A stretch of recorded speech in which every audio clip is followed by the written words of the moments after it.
non c'entra più quello che dicevo prima degli scariolanti, faremo canti proprio dell'osteria, canti che venivano effettuati nelle feste, nei matrimoni che si svolgevano nella zona, nelle fiere, appunto anche nelle osterie, da persone che avevano questa passione di cantare.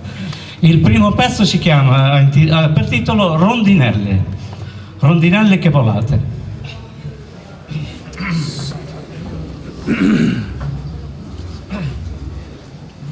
Rondinelle che volate sul veron della mia bella, per pietà non la destate, la fareste impallidir, la fareste impallidir, la fareste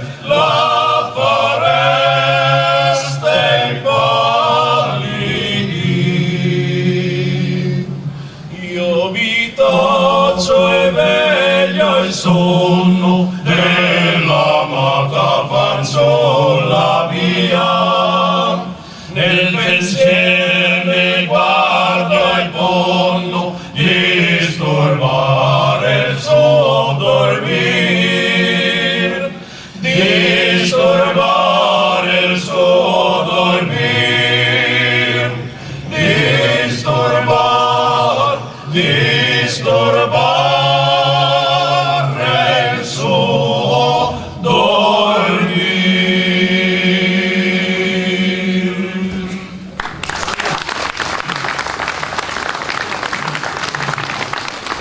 Grazie. Bene, ora passiamo ad un altro canto, sempre caratteristico della nostra zona, della Valle del Reno, che va da Bologna fino al confine con la Toscana, Porretta Terme. Noi abitiamo a Marzabotto, siamo di Marzabotto, siamo circa a metà strada di questa vallata e coltiviamo queste canzoni che cantavano, appunto, come dicevo prima, i nostri padri, i nostri nonni. La seconda canzone è Io son nata fra le rose, ed è una canzone, ovviamente la cantiamo noi che siamo uomini, ma diciamo che sarebbe una donna che la canta, ma noi la donna non ce l'abbiamo, quindi la cantiamo noi. Io son nata.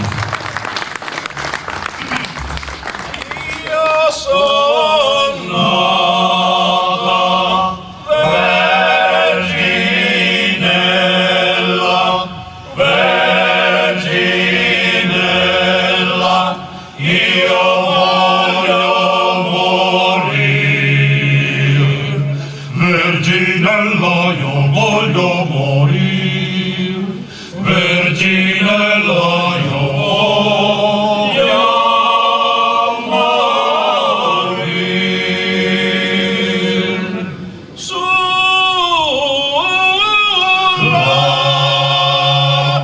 riva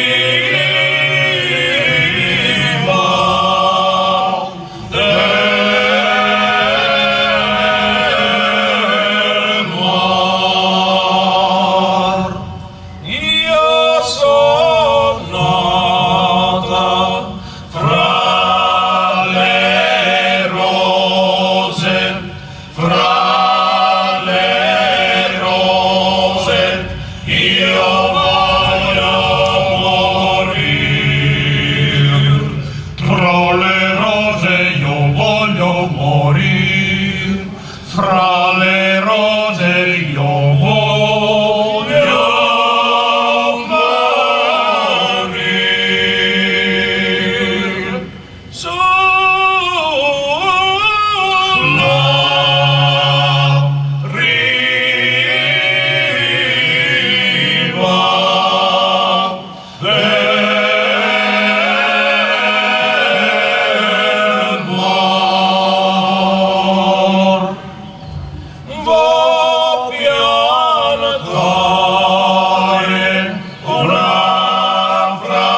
io